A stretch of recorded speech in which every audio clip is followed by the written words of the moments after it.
আজকের রান্না হচ্ছে হিদল শুটকির ভর্তা, হিদলের ভর্তা।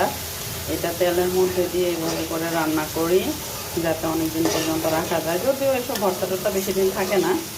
আর এখানে মশলা কষানো হইতেছে, গুঁড়ি কচু দিয়ে কই মাছ দিয়ে রান্না করব।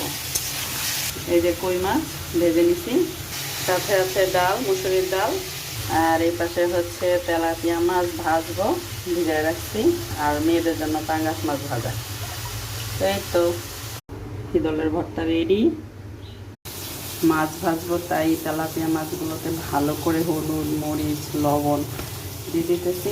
মশলাগুলো ভিতরে মাছের ভিতরে ঢুকলে একটু বেশি স্বাদ লাগে মনে হয়। এইদিকে পাঙ্গাস মাছ ভাজতেছি। এই যে গুঁড়ি কচু বা কচুর মুখি দিয়ে আপনারা যা বলেন, এটা দিয়ে কই মাছ রান্না শেষ। ভাত বসাইছি, মাছগুলো ভাজতে দিয়ে দিয়েছি।